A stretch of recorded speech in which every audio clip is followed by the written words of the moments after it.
أعوذ بالله من الشيطان الرجيم.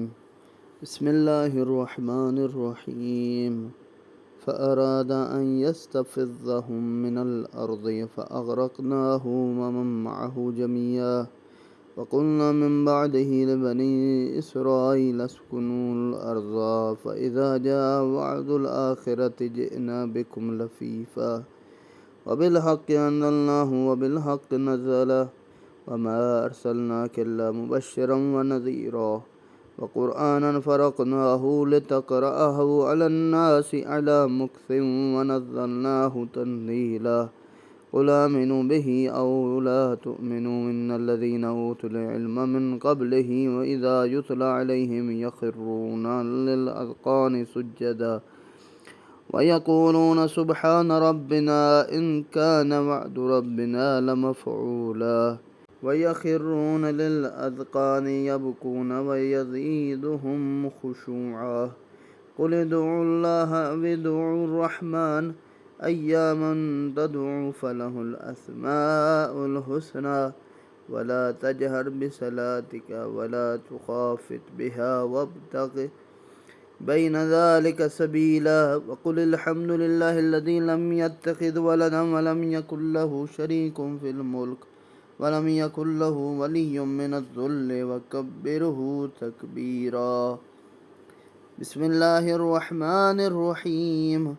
الحمد لله الذي أنزل على عبده الكتاب ولم يجعل له عوجا قيما لينذر بأسا شديدا من لدنه ويبشر المؤمنين الذين يعملون الصالحات أن لهم أجرا حسنا ماكثين فيه أبدا وينذر الذين قالوا اتخذ الله ولدا ما لهم به من علم ولا لآبائهم كبرت كلمة تخرج من أفواههم يقولون لله كذبا فلعلك باخع نفسك على آثارهم إن لم يؤمنوا بهذا الحديث أسفا إنا جعلنا ما على الأرض زينة لها لنبلوهم أيهم أحسن عملا وإنا لجاعلون ما عليها صعيدا جرزا أم حسبت أن أصحاب الكهف والرقيم كانوا من آياتنا عجبا إذا أبى الفتية إلى الكهف وقالوا ربنا آتنا من لدنك رحمة وهيئ لنا من أمرنا رشدا فضربنا على آذانهم في الكهف سنين عددا. ذات پروردگار ارشاد فرما رہا ہے، پس فرعون نے ارادہ کر لیا تھا کہ انہیں زمین سے ہٹا دے، مگر ہم نے اسے اور اس کے ساتھیوں کو ایک ہی ساتھ غرق کر دیا، اور اس کے بعد ہم نے بنی اسرائیل سے کہا تم اس سرزمین میں سکونت اختیار کرو، یہیں رہو، پھر جب آخرت کا وعدہ آ جائے گا تو ہم تم سب کو ایک ساتھ لے آئیں گے۔ اور اس قرآن کو ہم نے قرآن حق کے ساتھ نازل کیا، اور اسی حق کے ساتھ یہ نازل ہوا ہے۔ اے رسول، ہم نے آپ کو صرف بشارت دینے والا اور تنبیہ کرنے والا بنا کر بھیجا ہے۔ ایسا نہیں ہے کہ آپ پیچھے ان کے لگیں اور ان کو مجبوراً ہم جنت میں لے جائیں، نہیں، آپ کو صرف کام یہ کہ آپ ان خوشخبریاں سنائیں مومنین کو، اور جو کافر ہیں، جو مشرک ہیں، جو گنہگار، انہوں کو تنبیہ کریں۔ قرآن کو ہم نے جدا جدا رکھا ہے تاکہ آپ اسے ٹھہر ٹھہر کر لوگوں کو پڑھ کر سنائیں، اور ہم نے اسے بتدریج نازل کیا ہے، یعنی خدا چاہتا ہے قرآن کو آرام سے پڑھیں، تیزی میں نہ پڑھیں، ٹھہر کے پڑھیں، غور کرتے ہوئے پڑھیں۔ کہہ دیجئے تم خواہ اس پر ایمان لاؤ یا ایمان نہ لاؤ، اس سے پہلے جنہیں علم دیا گیا ہے جب یہ پڑھ کر انہیں سنایا جاتا ہے تو یقیناً وہ ٹھوڑیوں کے بل سجدے میں گر جاتے ہیں۔ ایسے افراد کہ جو قرآن کی پیغام سنتے ہیں، فطرتاً ہوتا ہے، کوئی انسان کو ذات پروردگار نے اسے مسلمان بنایا، یعنی اسے حق کی پہچان بتائی ہے۔ جب قرآن کی آیات سنتا ہے، اس کے ترجمے کو سمجھتا ہے، اس میں غور کرتے وہ فوراً اللہ کے سجدے میں گر جاتا ہے، شکر ادا کرتا ہے، اور کہتے ہیں کہ پاک ہے ہمارا رب، اور ہمارے رب کا وعدہ پورا ہوا، اور وہ ٹھوڑیوں کے بل گرتے ہیں اور روتے جاتے ہیں، اور اللہ ان کا خشوع مزید بڑھا دیتا ہے۔ یعنی جو اللہ کا قریب ہو جائے عاجزی اور انکساری کے ساتھ، اللہ اس کے اس عبادت میں اضافہ کرتا ہے، عاجزی میں اضافہ کر دیتا ہے۔ کہہ دیجئے اللہ کہہ کر پکار دیا، رحمان کہہ کر پکارو، جس نام سے بھی پکارو اس کے نام اچھے ہیں۔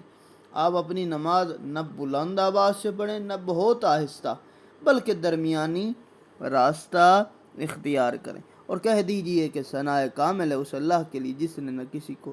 بیٹا بنایا، نہ اس کی بادشاہی میں کوئی شریک ہے، نہ وہ ناتواں ہے کہ کوئی اس کی سرپرستی اور اس کی بڑائی کما حق کہو بیان کرے۔ مشرکین اللہ کے لفظ سے مانوس تھے، مگر رحمان کے لفظ سے مانوس رہتے۔ جب رسالت مآب اللہ یا رحمان کہتے تو مشرک کہنا شروع کر دیا کہ یہ ہمیں توحید کی دعوت دیتے۔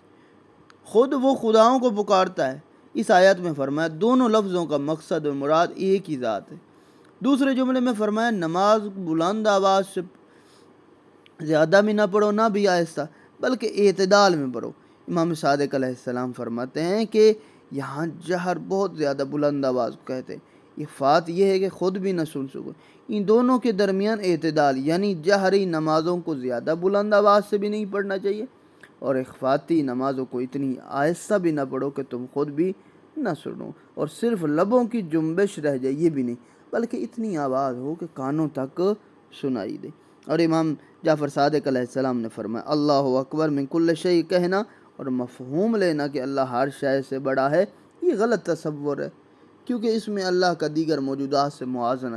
کیا جاتا ہے، بلکہ اس کا مطلب یہ ہے کہ اللہ وصف اور بیان کی حد سے بڑا ہے۔ اب ہے سورہ کہف، اور مکی صورت ہے، اس 18ویں صورت بنتی ہے۔ قرآن کا ایک دستور حیات اس میں بیان ہوا ہے، اور اصحاب کہف کا واقعہ بڑا ہی دلچسپ واقعہ ہے، انشاءاللہ آپ سماعت فرمائیں گے۔ فرمایا ثناء کامل ہے اس اللہ کے لیے جس نے اپنے بندے پر کتاب نازل کی اور اس میں کسی قسم کی کجی نہیں ہے، کوئی ایسی نہیں ہے کہ نعوذ باللہ کوئی ایسی غلط بات ہو یا ایسے ہی بات ہو، نہیں، نہایت مستحکم ہے تاکہ اس کی طرف سے آنے والے شدید عذاب سے خبردار کرے۔ ان مومنین کو بشارت ہے جو نیک عمل کرتے ہیں، ان کے لیے بہتر اجر ہے جس میں وہ ہمیشہ رہیں گے، اور انہیں تنبیہ کرے جو کہتے ہیں کہ اللہ کسی کو بیٹا بنا لیا۔ اس بات کا علم نہ انہیں ہے نہ ان کے باپ دادا کو، یہ بڑی جسارت کی بات ہے جو ان کے منہ سے نکلتی ہے، اور یہ محض جھوٹ بولتے ہیں۔ اللہ سارے گناہوں کو معاف کر سکتا ہے لیکن شرک کو معاف کبھی نہیں کرے گا۔ جو بندہ مشرک ہو کر مرتا ہے وہ سیدھا جہنم جاتا ہے، اور اللہ کو شرک پسند بھی نہیں ہے کہ انسان نعوذ باللہ یہ کہے کہ وہ یہ فلاں بندہ اللہ جیسا ہے، ٹھیک ہے، یہ فلاں بندہ اللہ جیسے کام کرتا ہے، یہ سب کا سب شرک ہے۔ بس اگر یہ لوگ اس قرآنی مضمون پر ایمان نہ لائے تو ان کی وجہ سے شاید آپ اس رنج میں اپنی جان سے ہاتھ دھو بیٹھے۔ رسول اللہ بڑے ہی فکر مند ہوتے تھے کہ یہ جو مشرک ہیں یہ مسلمان ہو جاتے، مومن ہو جاتے، جنت میں چلے جاتے۔ اللہ نے کہا مجھے بڑا ہی تمہارے بارے میں ہے کہ شاید تم اسی دکھ و پریشانی میں اپنی جان ہی نہ گنوا بیٹھو۔ روئے زمین پر جو کچھ موجود ہے اسے ہم نے زمین کے لیے زینت بنایا تاکہ ہم انہیں آزمائیں اور ان میں سب سے اچھا عمل کرنے والا کون ہے۔ اللہ نے یہ زمین کو بنایا، اب سب کا اختیار ہے کہ جو بندہ اچھے عمل کرتے ہوئے زندگی گزارے یا برے عمل کرتے ہوئے زندگی گزارے، اور اس پر جو کچھ ہے اسے ہم کبھی بھی بنجر زمین بنانے والے ہیں۔ سطح زمین پر موجود عارضی زیب و زینت ایک وقت ختم ہو کر یہ زمین ایک چٹین میدان میں بدل جائے گی، اور اسی کے بارے میں عرض کیا ہے۔ کیا آپ یہ خیال کرتے ہیں غار اور کتبے والے ہمارے قابل تعجب نشانیوں میں سے تھے؟ اور یہ آیت جو ہے نا سورہ کہف کی آیات میں سے جو مشہور ہے کہ فرمایا کہ امام حسین علیہ السلام نے اس آیت کو نوک نیزہ پہ تلاوت کی تھی۔ جب ان جوانوں نے غار میں پناہ لی تو کہنے لگے ہمارے رب ہمیں اپنی بارگاہ سے رحمت عنایت فرما اور ہمیں ہمارے اقدام میں کامیابی عطا فرما۔ پھر کئی سالوں تک غار میں ہم نے ان کے کانوں پر نیند کا پردہ ڈال دیا۔